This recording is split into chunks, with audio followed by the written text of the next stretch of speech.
Como regra geral, os pais são responsáveis pela reparação civil decorrente de atos ilícitos praticados pelos filhos menores que estiverem sob seu poder ou em sua companhia. Essa responsabilidade tem como base o exercício do poder familiar que impõe aos pais um feixe enorme aí de deveres. Não se trata exatamente de um poder, trata-se de um aspecto complementar do dever de educar os filhos e sobre eles manter vigilância. Hoje, o nosso bate-papo do Vida Sem Filtro, eu recebo aqui a especialista em aconselhamento familiar, Dariane Bagatoli. Dari, bom dia, bem-vinda. Bom dia, tudo bem? Tudo bem. Um prazer, né? A gente precisa discutir esse assunto. A gente precisa estar sempre, né, falando e refletindo sobre esses temas que são importantes para a sociedade. E participa mais uma vez conosco, já agradeço, o advogado Luciano Catarinhuc. Doutor, obrigada pela presença. Obrigado, bom Elise, dia. obrigado pelo convite. É sempre um prazer estar aqui com vocês, debatendo assuntos do nosso dia a dia e de extrema relevância para as famílias e para a própria sociedade. Volta também para essa roda de debate a terapeuta Sônia Speer. Sônia, bem-vinda. Bom dia. Obrigada mais uma vez, Elis. Prazer estar aqui, trazendo mais reflexões aí sobre os nossos papéis, né, como pais e dentro da família. A gente viu inúmeros casos, gente, nas últimas semanas, até no outro debate que fizemos há dias atrás, né, as estatísticas de que isso não é mais raro no nosso país, que já foi raro, mas hoje não é mais raro, que dados de agosto para cá mostram pelo menos um ataque por mês em escolas. E não é culpa da escola, é óbvio, é algo que se reflete lá dentro do ambiente escolar, mas a culpa está onde? Não querendo aqui achar culpados, mas trazer realmente um debate, uma reflexão sobre esse tema que a gente vai debater agora. Se você de casa quiser participar, sabe que o nosso WhatsApp está sempre à disposição. A gente viu nos últimos dias também, né, os pais sendo responsabilizados, prisões preventivas. Vamos entender um pouquinho melhor com o Luciano Catarinhuc como acontece essa responsabilização dos pais quando os filhos cometem atos ilícitos. Como isso funciona, doutor? Bom, é importante a gente dizer que não existe uma legislação que puna os pais de forma direta por um crime praticado pelo seu filho, né, diretamente, né? Mas os crimes de omissão, elas muitas vezes atribuem ao pai algo que é o dever dele, que você acabou de dizer, a sua responsabilidade de seus filhos menores de idade, a terem que tomar precauções para que algo não ocorra. Quando isso acontece, o pai pode ser responsabilizado. Nós estávamos falando, e até nos bastidores, quando a gente comentou, o pai pode ser preso?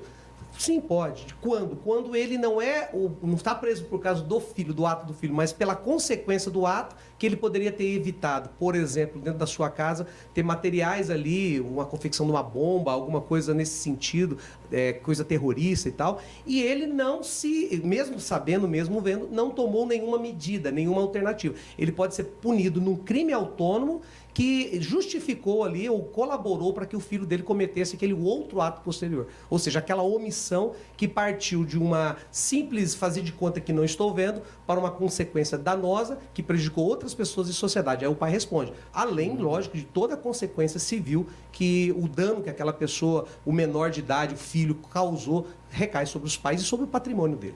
Em relação aos menores, como fica essa responsabilização, doutor? Porque a gente vê aí jovens de 14, 15, 16 anos, né, envolvidos nesses ataques. O menor, ele não comete crime, ele comete um ato infracional. Lógico que existe o tipo penal, do que ele fizer, um homicídio, uma lesão corporal, um crime de ameaça, tudo isso, ele é crime, mas a gente chama no Estatuto da Criança e do Adolescente, o ECA, de um ato infracional. E ele é punido por várias circunstâncias. Conforme a gravidade, pode chegar até na internação de 3 anos ali. Nós tivemos casos emblemáticos de que menores ficaram mais tempo internados porque não conseguiam ser liberados porque o seu grau de periculosidade não cessou a partir dos 3 anos. Se ele voltasse para a rua, ele voltaria a delinquir. O caso do Champinha foi um caso emblemático a nível nacional de se debater como que se trataria uma situação como essa. Nós temos liberdade assistida, nós temos advertência, tem outras penalidades que a gente chama para o menor e, lógico, a família sofre junto, né? Quando o menor é internado, quando o menor sofre uma liberdade assistida, uma prestação de serviço, que são atos infracionais e são punições para o menor de 18 anos. Tá certo. Sônia, fala um pouquinho da sua área, para quem está nos acompanhando em casa, entender, né, o seu papel aqui nesse debate. E eu gostaria que você falasse também do vazio, né, dos pais na família. Exatamente isso, Elis. Então, nós já falamos em outras entrevistas, né, sobre o nosso papel e a nossa responsabilidade como pais em relação ao que acontece com os nossos filhos. E aí, muitas vezes, é mais fácil a gente dizer assim, nossa, é que a sociedade está virada do avesso, é que a internet traz muita coisa para os nossos filhos que a gente não consegue acompanhar. Mas sim, como pais, é nossa responsabilidade acompanhar tudo o que acontece. E a gente precisa perceber sinais antes que esse ponto mais grave, né, como o filho realmente ser responsabilizado e você também, por consequência, de algo que prejudicou, né, de uma forma mais ampla, outras pessoas. Então, como que eu começo isso? Eu preciso começar olhando para esse filho, eu preciso estar presente, apesar da minha rotina corrida, apesar de tudo que acontece, e aí a gente percebe que muitas vezes esses pais estão doentes, né? Então, esses pais não conseguem, a partir das suas dores, estar ali presente com esses filhos, olhando, acompanhando, percebendo os sinais, né, de que esse filho não está indo para um bom caminho. E, claro, a gente tem um momento aí em que a tecnologia traz coisas que às vezes ficam no sombrio, né, no oculto, a gente não consegue saber tudo o que está acontecendo, mas a gente precisa sim estar presente, ter momentos de diálogo com esse filho, né, criar uma rotina em que realmente eu, como pai, como mãe, estou ali percebendo, porque tudo o que acontece com esse filho é consequência desse ambiente familiar. Então, o que eu não consigo, como família, curar, ou em mim, como mãe, curar, meu filho vai acabar representando. Então, muitas vezes, essa dor já vem, né, dentro desse sistema. Amplia um pouco, Sônia, essa questão dos pais estão doentes. Isto. Então, assim, a gente tem, muitas vezes, um ambiente familiar, uma estrutura, em que esses pais têm uma dor, né? Eu não consigo, por exemplo, estar presente com o meu filho quando eu não recebi o amor da minha mãe. Então, eu estou ainda na criança dolorida, que não quer. Então, eu, como pai, como mãe, às vezes adoto um comportamento infantil de, eu cheguei em casa cansado, agora eu vou deitar, vou cuidar desse filho aí que fica aí na internet, porque é mais fácil, né? Então, eu não consigo, enquanto eu não olho para mim e percebo, poxa, eu não tive amor da minha mãe, por N motivos, não conseguiu me acompanhar, e aí agora eu não estou conseguindo acompanhar o meu filho, eu não consigo estar presente porque isso dói para mim. E vou replicar o mesmo comportamento que recebi. E aí eu continuo replicando. E a gente está chegando num momento como sociedade em que isso vem, né, arrastando de geração em geração. Aí a gente teve... Então, assim, a nossa geração de pais hoje passou por uma infância difícil, porque foi um momento de ruptura, de mudança de papéis, né? Então, assim, talvez a nossa geração seja a primeira que realmente as mães trabalhavam fora o tempo todo, né? E a gente teve pouca assistência, a maioria de nós. Então, como é difícil para a gente realizar esse papel, estar presente na vida dos nossos filhos, olhando para eles, acompanhando o que eles estão fazendo, tendo esses momentos de jantar à mesa com todo mundo, ou almoço, enfim, uma refeição no dia em que todo mundo conversa, porque a gente está imerso nas nossas questões, né? Então, eu preciso trabalhar, preciso trazer o sustento, e eu estou cansada. Mas e qual é o tempo dentro dessa minha rotina em que eu paro para olhar para esse filho e saber o que é que está acontecendo com ele? Como ele se comporta dentro da sociedade? Como ele interage com as outras pessoas, com as outras crianças? Então, eu preciso primeiro olhar para mim e entender que eu estou sim tendo esse comportamento de ausência dentro dessa casa, dessa família, e que sim é minha responsabilidade como mãe acompanhar essa criança, perceber como ele está interagindo na sociedade, o que ele sente, quais são as emoções, né? Às vezes eu não consigo nem orientar emocionalmente esse filho, mas olhando para mim e me percebendo, eu começo a manifestar de uma forma mais sadia essa paternidade, essa maternidade. É o que eu disse aqui já outras vezes, né? A criança, o adolescente, ela não tem a obrigação de se autoeducar, né? Um papel que é nosso e a gente tem que olhar para isso, e se a gente não está bem ou não consegue desempenhar esse papel, a gente tem que buscar fazer mais, porque se tem um filho, a responsabilidade é sua. Dari, conta pra gente, você faz aconselhamento dos pais, quais são as demandas que mais chegam entre esses pais que buscam a ajuda, porque é importante buscar essa ajuda. A primeira questão, geralmente, eu trabalho mais com pais de crianças pequenas, mas eu digo que lá que a gente faz o fundamento, para depois, lá na frente, as coisas serem mais tranquilas. E muito essa questão voltada para o comportamento, os desafios comportamentais das crianças. E aí a gente vai trabalhar com os pais, que os pais precisam aprender ferramentas, estratégias, precisam entender o que está por trás do comportamento daquela criança. E isso vai fazendo com que, aos poucos, se vá construindo uma conexão em família.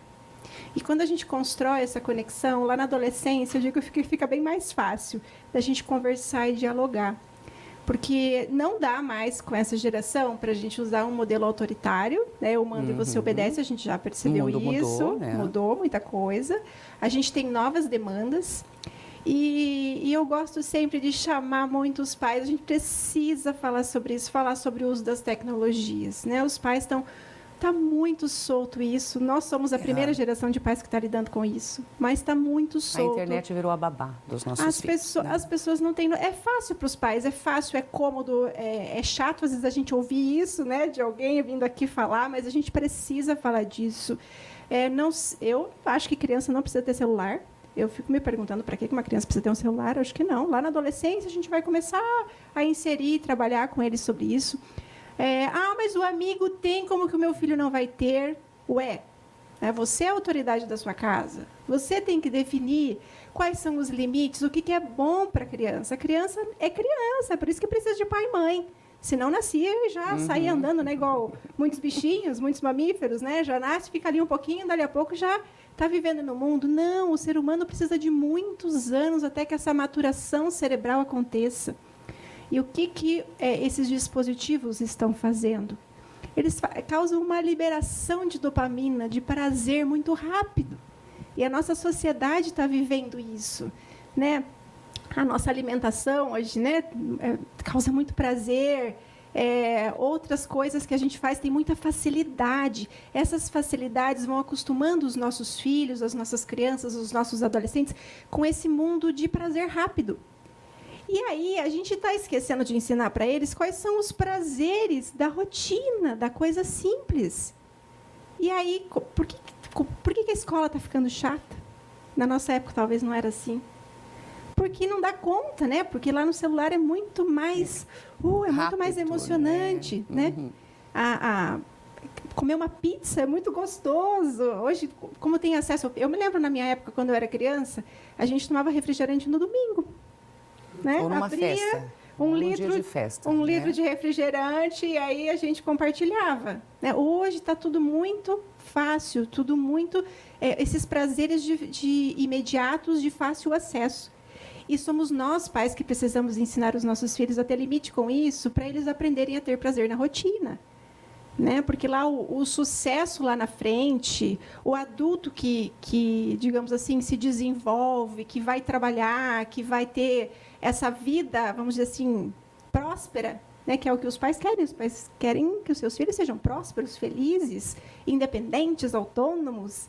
Mas o que eu estou fazendo agora para isso? Né? Porque para isso eles precisam aprender a ter prazer, eu diria, a ter disciplina de sentar e estudar. Né? Valores também. A contemplar um pôr do sol, a olhar as estrelas à noite no céu. Né? Onde que está isso? Há uma refeição, a todo mundo sentar e se olhar enquanto está se alimentando, conversar sobre o que aconteceu, poder falar. Aí sim, eu vou ver meu filho, hoje aconteceu alguma coisa, não está legal. A gente já sabe. Agora, se vai comer no quarto, se não estão juntos, obviamente vai ficar mais difícil de perceber esses sinais. A gente vai ampliar esse debate e é isso que a gente quer falar sobre o resgate, né, dos pais para educar aí uma sociedade mais sadia. Hoje, dia de Vida Sem Filtro, comigo aqui no estúdio a especialista em aconselhamento familiar, Dariane Bagatoli, também o advogado Luciano Catarinuk, contribuindo com a gente, e a terapeuta Sônia Spier. Nesse bloco, a gente vai abordar, né, mais a fundo o uso da internet desde a infância. Quase 90% das crianças e dos adolescentes brasileiros estão conectados à internet. Desses, 95% usam o celular como principal dispositivo para acessar sites e aplicativos, né? É claro que, por um lado, a internet pode aproximar as pessoas, abrir muitas possibilidades de aprendizado, de pesquisas, de entretenimento. Por outro, há o risco aí de exagero no tempo conectado, de acesso a conteúdos inapropriados vícios ou de golpes e exposição indevida, ainda mais quando falamos, né, das crianças e jovens. Catarina, que já esteve comigo em outras pautas, quando falamos de golpes pela internet, falávamos aqui de pessoas adultas que caem em golpes. Agora, imagina crianças e adolescentes que não têm todo esse filtro, né? Estão sujeitos a muitos riscos aí na internet. Exatamente. Elas é um caminho mais fácil de entrada dos golpistas e até mesmo de abusadores, né? A gente sabe que no tempo que nós estamos vivendo, a internet, onde a criança está dentro do quarto, muitas vezes sem a vigilância do pai, ela acaba sendo cooptada ou até mesmo seduzidas por pessoas com más intenções, né? A gente viu recentemente no Rio de Janeiro uma menina que saiu do Rio de Janeiro e foi lá para o Maranhão, porque conheceu uma pessoa, por mais de um ano ficou conversando pela internet e os pais não viram isso. E até depois ela estava até presa dentro da casa, foi resgatada lá. E a gente vê isso que foi divulgado. E quantas dessas situações que não são divulgadas, que a gente não fica sabendo e que acontece? O adolescente também e a criança, agora nessa vibe de redes sociais, o que nós temos visto? A questão de espalhar alarmes falsos, né? Parece que é bonito. Passou nos meios de comunicação que vai ter um ataque, e ameaças falsas, mas até você saber que é falso quando a gente está vivendo num tempo tão conturbado como nós estamos, que a gente não sabe o que é verdadeiro, o que é falso, mas a pessoa fala, vai ter um ataque na escola tal, 11 horas da manhã, 2 horas da tarde. Os pais ficam em polvorosa. E aí você vai ver um adolescente fazendo uma piada, uma brincadeira, um fake news, né? E isso é crime, deixando bem claro. E tem adolescente usando os celulares dos pais, passando muitas vezes nas redes sociais pelos pais, encaminhando inclusive mensagens por WhatsApp em grupos e também postando em Facebook, em Instagram, como se isso ficasse oculto. Ou seja, o adolescente e a criança às vezes não tem essa noção que o adulto tem, de que quando, e tem adulto também não tem noção, né? Que posta algumas coisas, ele não interessa se ele está na casa dele, no quarto dele, ele vai ser responsabilizado criminalmente, porque hoje se chega pelo e-mail do telefone, pelo IP do computador, você vai chegar no autor desse disparo de alarme falso, né? Que a gente fala, que provoca tumulto, que provoca... Isso é uma contravenção penal e também se gerar uma questão de movimentação da polícia, há muitos trotes que a gente fala, bombeiros, SAMU... esses trotes, ou até mesmo a própria Polícia Militar, também responsabiliza por falsa comunicação de crime e pode gerar uma pena, uma punição. Agora, mas o adolescente não é punido com cadeia, mas ele é punido com ato infracional. E se o pai ali tiver conivência ou souber e não tentar nada para impedir, ele acaba sendo responsabilizado também. E tudo isso, redes sociais, computador, celular, e muitas vezes que o pai, que nem a gente falou agora, abre mão de estar com o filho para deixar o filho tranquilamente lá e ele ficar em paz, como vocês falaram aqui, ele acaba colocando o filho, deixando o filho ser uma presa fácil para pessoas que podem ser abusadores, como também pode ele ser o autor de algumas situações via uma mensagem, alguma coisa que cria um pânico que muitas vezes o pai nem sabe o que está acontecendo por omissão, mas que vai ter consequências posteriores, seja criminais e seja também cíveis. Ô, Sônia, você falava antes dos sinais, né? Quais são esses sinais que os pais têm que estar atentos? Porque, assim, até você aí que tem seu filho, você ainda consegue acompanhar o tempo de uso dele na internet, às vezes seja menorzinho, e você consegue estar ligado. Tem famílias que usam a estratégia de deixar o notebook, o computador na sala para que esteja sempre acompanhado, mas ainda assim você que acompanha o excesso também de tempo na internet, né? Isso traz problemas cognitivos, traz hiperatividade, traz várias consequências. E fora tudo isso, né? Eles podem estar sujeitos a grupos aí que podem cooptar esses jovens que não têm esses filtros que eu falei e vão se deixar enganar facilmente. Mas quais são os sinais, Sônia, que eles apresentam assim que os pais têm que falar, está acontecendo uma coisa errada? A Dariane colocou bem a questão fisiológica do processo todo, né? Do quanto essa coisa do prazer às vezes afeta o comportamento e o relacionamento dentro da família, mas assim, o primeiro sinal é eu não conseguir ler o meu filho.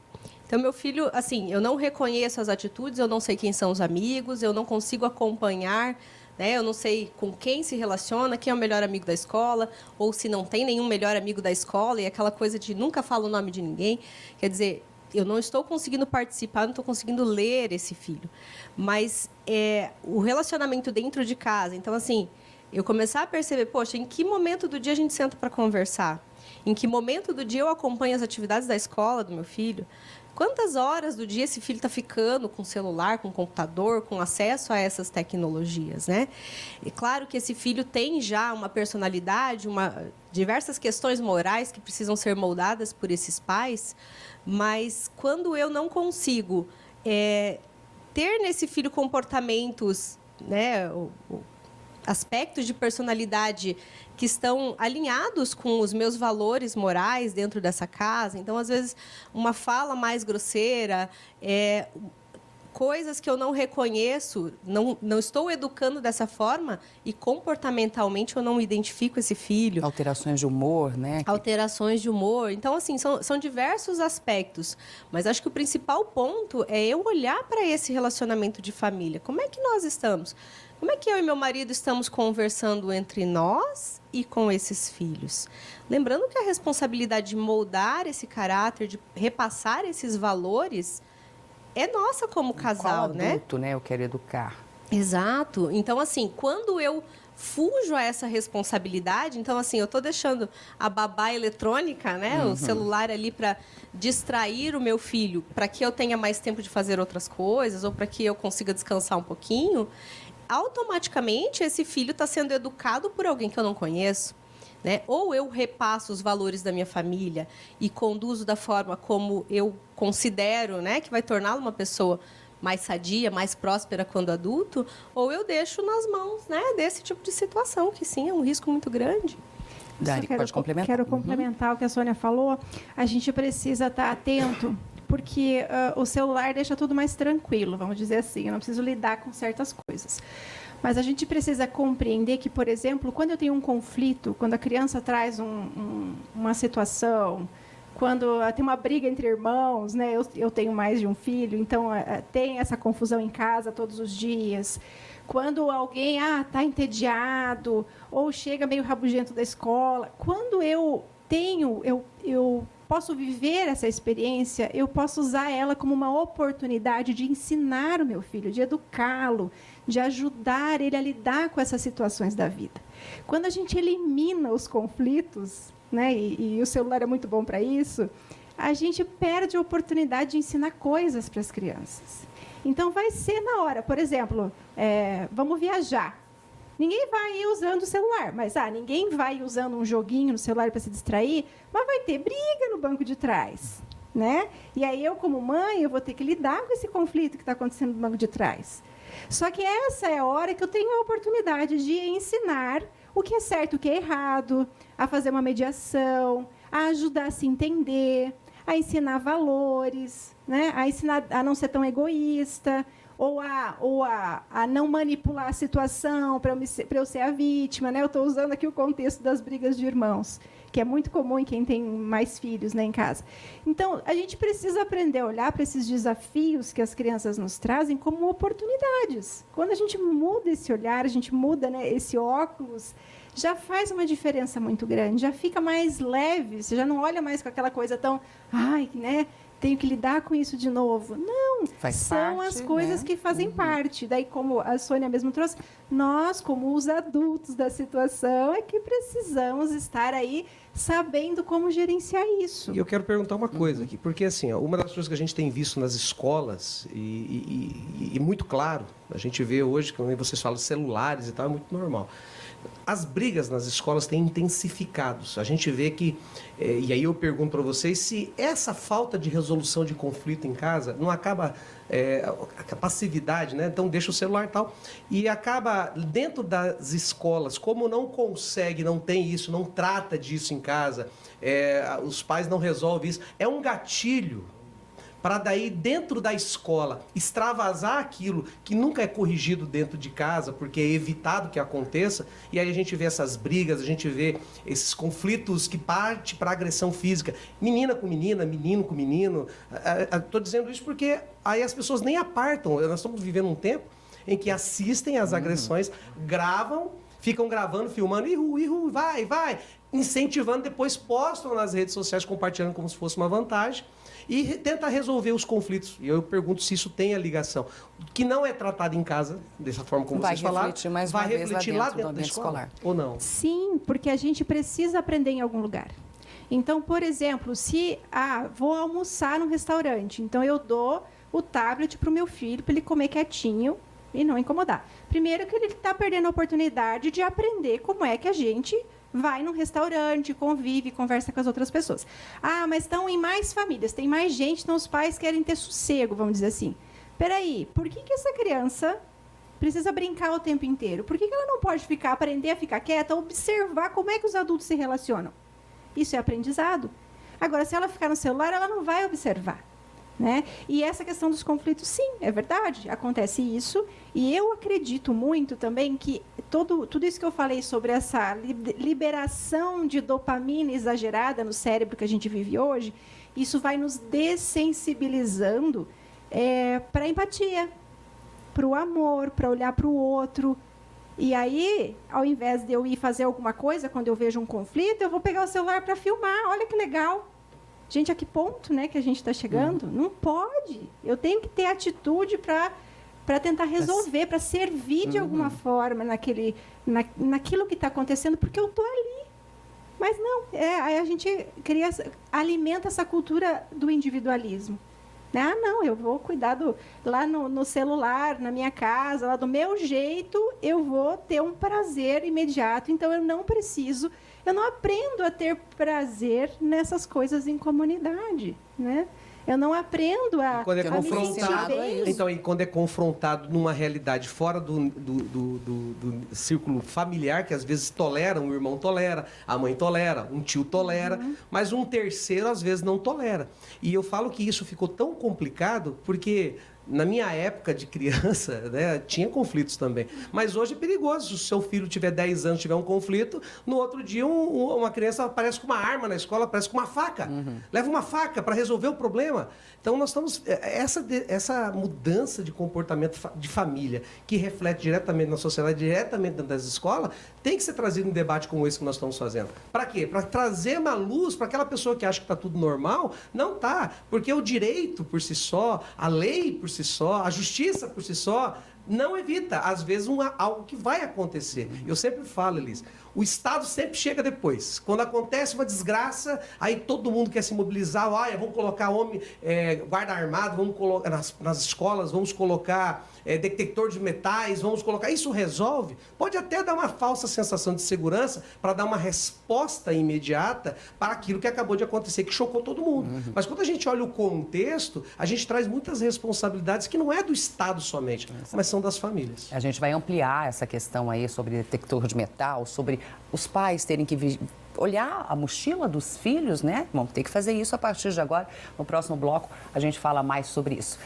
Vida Sem Filtro de hoje, estamos entrando no último bloco, falando do resgate de papéis, né? De assumirmos responsabilidades para educar uma sociedade mais sadia.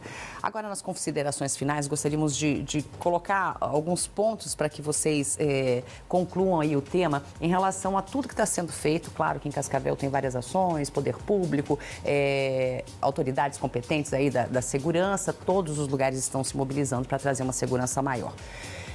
Detector de metal em porta de escola, há quem diga assim, no banco para guardar nosso dinheiro tem detector de metal, tem tudo. Para guardar nossas crianças numa escola não se faz nada.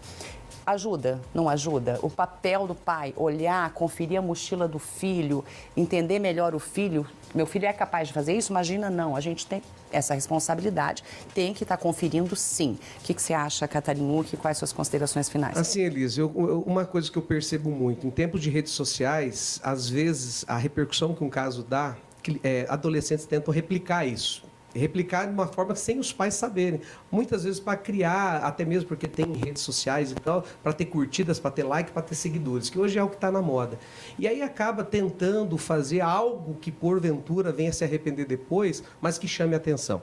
Quando fala para o pai, olha a mochila do seu filho, olha o que ele está levando, é uma forma de você precaver, inclusive proteger o seu filho. Talvez seja uma brincadeira dele que pode se tornar numa situação muito grave.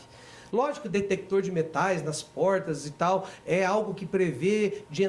Primeiro, tem estrutura? Quem é que vai fazer isso? Que professor que vai ficar revistando aluno? Como é que... Porque às vezes é uma proposta política, né? Politiqueira, né? Que a gente fala para dar uma resposta, mas qual é a efetividade disso? Vamos colocar, como que Santa Catarina fez, vamos colocar policiais aposentados dentro das escolas, armado, um em cada escola pelo menos. Bom, isso resolve? Já foi feito um estudo antes disso? Como é que foi feito esse conteúdo? Ou não, está fazendo de imediato porque precisa dar uma resposta para a sociedade? Porque quando a gente olha para os Estados Unidos, lógico, uma outra cultura, a gente vê que lá tem as pessoas armadas e tal dentro das escolas, e mesmo assim acontecem as desgraças que acontecem. Quando a gente olha melhorar a sociedade. Quando a gente olha para Santa Catarina, o sujeito pulou o muro, ele não entrou pela porta, ele pulou o muro. Ele pulou o muro com uma machadinha e tal. E aí, quando a gente vê alunos adentrando a escola, muitos também pulam o muro, não entra pela entrada oficial. Como que isso vai ser guarnecido? Como que isso vai acontecer? Então, tem toda uma questão estrutural, e aí as especialistas sabem, de você tentar mostrar para os alunos dentro de uma questão cotidiana e que tem que ser repetida dentro da própria grade escolar. Para quê? Para que haja uma conscientização para que isso não aconteça. Sônia, jogos onde as crianças roubam nos jogos, matam nos jogos, isso naturaliza algo que é relativo à violência, e isso ele vai acabar trazendo para o seu dia a dia. Com toda certeza, né? Enquanto eu não consigo conduzir meu filho e orientar ele em relação a esses comportamentos, e aí a gente percebe que tudo isso foge ao amor, foge à empatia, como a Dari colocou antes, né? Então, quando eu não consigo conduzir meu filho para que ele desenvolva essa empatia pelo próximo, enquanto eu deixo que ele veja como algo natural, essa coisa dos jogos, que sai atirando, que sai matando, que sai roubando, enfim. Quanto mais mata, mais ponto faz. Quanto mais você tem dinheiro, mais... Então, assim, enquanto a gente continuar tendo famílias doentes, são sistemas familiares doentes, em que pais não conseguem amar plenamente seus filhos, não conseguem amar plenamente seus pais, né? Porque a gente vem reproduzindo o que aconteceu com os nossos antepassados. Então, enquanto eu não consigo olhar para tudo isso e buscar essa harmonia dentro do amor, né, eu não vou conseguir virar essa chave. Eu posso colocar todo esse dispositivo de segurança e isso vai continuar acontecendo. Vai se criando formas mais criativas, né? E dentro da escola eu tenho também numa cozinha lá uma faca. É possível da mesma forma? Então, assim, não é necessariamente essa a solução. Eu preciso curar essas famílias, eu preciso curar esse sistema, eu preciso curar essas crianças e essa relação de pais e filhos. Isso é que está doente na nossa sociedade, isso é que está trazendo essa consequência tão difícil de lidar. Né? Certo. Dari, como nós pais podemos rever o nosso papel, não negligenciar, tá tudo errado, então dá para mudar ainda, o que fazer? Elis, eu acho que a gente precisa olhar também para os nossos próprios limites, eu sempre falo, né? Então, não é igual na casa de todo mundo e está tudo certo assim. Agora, quais são os limites lá de casa? Quais são os valores lá de casa? E eu colocar isso realmente em prática, eu mostrar para o meu filho. E existem formas da gente fazer isso. Hoje as pessoas falam muito, né, de uma educação respeitosa. Sim, uma educação respeitosa, onde as opiniões das crianças, dos adolescentes também sejam ouvidas. E, ao mesmo tempo, eu também possa ter esse posicionamento de dizer, filho, eu te amo, e a resposta é não. Ou então, às vezes eu tenho dúvida, o meu adolescente está me pedindo para ir em tal lugar, mas eu estou em dúvida, eu não preciso dizer sim ou não naquele momento. Eu posso dizer para ele, olha, filho, não me sinto segura ainda de dizer um sim para você, então eu preciso pensar nesse assunto. E aí você vai pensar, e aí depois que você amadureceu isso, aí vocês vão conversar sobre o assunto. E a gente dá essa possibilidade deles falarem, deles emitirem as opiniões deles, e a gente devolver para eles também essa possibilidade de participar. Eles precisam se sentir parte. Né? Quando eles fazem parte, eles se sentem amados. Né? Aí, e a gente precisa resgatar isso. Resgatar esses valores. Dariane Bagatoli, sua rede social. @ Dariane Bagatoli mesmo no Instagram. Sônia Spear, sua rede social. @ Sônia Spear. Obrigada. Catarinucci. @ Luciano Catarinucci. Inúmeros conteúdos lá, vamos acessar. Obrigada pela participação aqui.